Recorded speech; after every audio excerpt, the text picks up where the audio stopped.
उद्या गणरायाचं आगमन होत आहे. उद्या आपण त्यांना दुर्वा वाहणार. पण दुर्वा का वाहतात यामागचं कारण आज आपण जाणून घेऊया.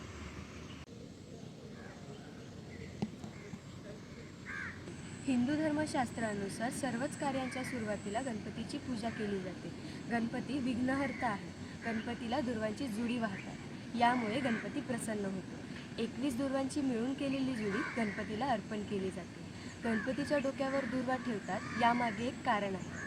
ऋषीमुनी आणि देवतांना अनलासूर नावाच्या राक्षसाने त्रास द्यायला सुरुवात केली होती. अनल अर्थात अग्नी. देवतांच्या विनंतीनंतर गणेशाने त्या असुराला गिळून टाकले. यामुळे गणेशाच्या पोटात जळजळ होऊ लागली. तेव्हा 77 सहस्र मुनींनी प्रत्येकी 21 अशा हिरवगार दुर्व्यांच्या जुड्या गणेशाच्या मस्तकावर ठेवल्या आणि कश्यप ऋषींनी दुर्व्यांची 21 जुडी गणेशाला खाण्यास दिली. अथक प्रयत्नानंतरही गणेशाच्या पोटातली न थांबलेली जळजळ कमी झाली. गजानन म्हटले, ज्या दुर्वेमुळे माझ्या अंगाचा दाह शमला, तो दुर्वा मला वाहणाऱ्या व्यक्तींच्या आयुष्यातले सर्व पाप नाहीसे होतील. व्यक्तीला बुद्धी सिद्धी प्राप्त होईल. दुर्वा औषधी वनस्पती आहे.